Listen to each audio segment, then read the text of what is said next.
Stiamo scomparendo. Ci crediamo tutti, eppure nel mondo siamo 8 miliardi. 50 anni fa eravamo la metà. Pensavamo davvero di poter continuare a crescere per sempre. Questa paura di scomparire però ci viene da qualche parte, ci arriva anche dalla stampa, ci parlano sempre di inverno demografico, glaciazione, non solo in Italia, anche all'estero lo fanno, depopulation, spopolamento. Beh, non sono qui a dirvi che siamo in un periodo florido dal punto di vista della popolazione, anche se sta ancora crescendo. Però effettivamente alcuni indicatori ci dicono che per esempio la fecondità, quindi il numero medio di figli per donna, in questo momento è di 2,2 a livello globale, a livello mondiale. Nel 1990 era 3,3 e poi le proiezioni ci dicono che a lungo andare diminuirà. Anche lì dove ancora alta in questo momento, in maniera trasversale, anche nei posti economicamente più ricchi. Ma quali sono i motivi per cui il calo della fecondità ci fa così paura? Beh, i motivi sono di due tipi. Il primo è di ordine economico. Chi le pagherà le nostre pensioni? Come sarà un mondo in cui ci sono pochi giovani che lavorano? Il secondo è di ordine identitario. Vogliamo che ci siano figli che ci assomigliano. Vediamo nel cambiamento un declino morale. Allora chiediamoci perché non si fanno figli in Italia e nel mondo sempre di più. Beh, i motivi di ordine economico li conoscete, li conosciamo tutti, se ne parla sempre, gli stipendi bassi, il tempo indeterminato che è una chimera soprattutto per i giovani. Poi però ci sono anche altre dimensioni, ci sono i servizi che mancano, si pensano solo agli asili nido, ma i servizi sono tante cose. Poi inizia a scarseggiare quella risorsa di welfare su cui si basa il nostro paese, i nonni, un po' perché lavorano, un po' perché sono troppo anziani, un po' perché legittimamente non vogliono fare soltanto i nonni. E poi c'è la paura del futuro, la paura climatica, abbiamo attraversato il Covid, la situazione internazionale non è delle più rosee. E poi ci sono anche altre dimensioni, per esempio ci sono l'esperienza di genitorialità, per esempio l'aver avuto un parto traumatico non porta all'intenzione di avere un altro figlio poi ci sono le relazioni che cambiano, si arriva più tardi magari a trovare la persona con cui pensare di avere un figlio e questo può essere un processo estremamente doloroso poi magari quando questo figlio non lo si raggiunge. Infine c'è una dimensione nuova che è quella della scelta, o meglio non è nuova ma è più diffusa, è più desiderabile ora una vita senza figli. Le giovani generazioni ce la immaginano di più, trovano soddisfazione in altre dimensioni. Quindi in risposta, diciamo, a queste motivazioni che cosa si fa? Si fanno le politiche pronataliste. Alcune fanno un po' ridere. In Cina si sono inventati la tassa sui preservativi. In Corea del Sud hanno organizzato degli incontri statali per single. In Italia danno un bonus di 1.000 euro a un nuovo nato, praticamente un premio produzione. Alcune fanno un po' meno ridere, soprattutto quando si va a ledere il diritto d'aborto. Per ora le politiche pronataliste sono prevalentemente di ordine economico. Però la verità, ve la dico subito, faccio uno spoiler, è che non funzionano. Vi mostro qualche dato. Questa è l'Italia non ci sorprende, noi lo sappiamo che a livello di fecondità siamo bassi. Quella linea tratteggiata che vedete là sopra è la soglia di rimpiazzo, quella per cui una generazione rimpiazza quella successiva, circa 2 figli per donna. Quella linea va dal 2010 al 2024, nel 2024 picco storico in negativo 1,18. Pensate, l'ultima volta che l'Italia è stata vicino a quella linea di 2 figli per donna, era il 1976, esattamente 50 anni fa.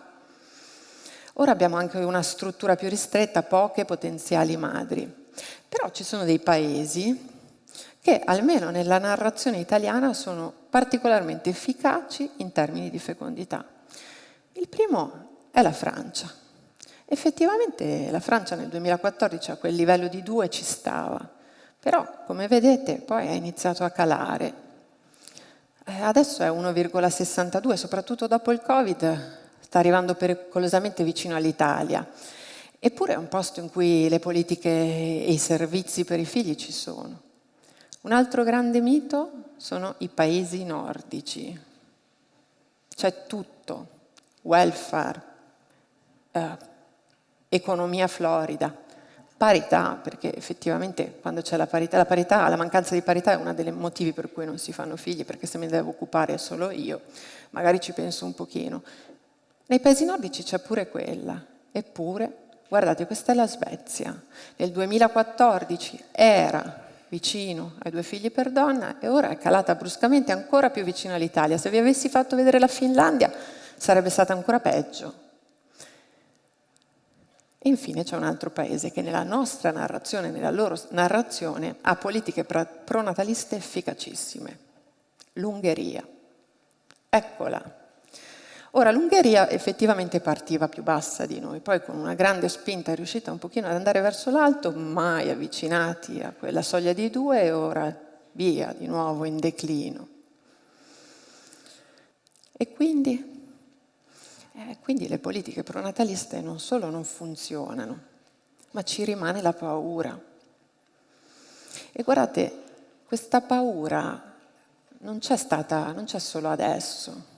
C'era anche in passato e in passato ha portato a tutta una serie di politiche che quelle sì fanno paura. Questa è un'immagine del Time di gennaio del 1960. In quel momento la paura demografica era diversa da quella che abbiamo adesso. C'era paura della bomba demografica, l'esplosione. Lì nel mondo eravamo 3 miliardi e avevamo paura invece di crescere, non di calare come adesso. E quindi sono iniziate ad esserci tutta una serie di politiche. Il gioco era questo, di fatto. Condiziono il fatto di dare del sostegno economico da parte dei paesi ricchi se si riesce a contenere in qualche modo questa esplosione demografica. E ci sono state delle politiche che alcune ne sentiamo spesso parlare. Pensate alla politica del figlio unico. Noi la sentiamo, ma non so se ci abbiamo mai ragionato abbastanza su quanto violenta possa essere una politica che agisce così fortemente sui corpi. Al figlio unico ci si è arrivati attraverso l'aborto coatto, l'aborto selettivo, la sterilizzazione coercitiva delle donne. È successo in Cina, è successo nei paesi del Sud America. E di nuovo, non ha funzionato. Lì, o meglio, in alcune parti ha funzionato, però in realtà a quale prezzo? Quindi la paura rimane, le politiche pronataliste non funzionano, ma quindi cosa possiamo fare? Intanto possiamo prendere consapevolezza del fatto che non funzionano e che quindi forse l'approccio è sbagliato. Se faccio delle politiche per aumentare la fecondità, per far sostenere il welfare e la fecondità non aumenta, magari posso iniziare a chiedermi se è il caso invece di cambiare il welfare, di pensare a un welfare che si sostenga con delle dinamiche demografiche diverse. Per esempio, ripensare il sistema pensionistico, a basarlo sulla fiscalità generale. Oppure iniziare a allargare la base di persone che lavorano. Prendo il caso dell'Italia. In Italia la presenza femminile nel mercato del lavoro è poco superiore al 50%. La presenza giovanile ha ancora delle grandi lacune. Investiamoci, valorizziamola.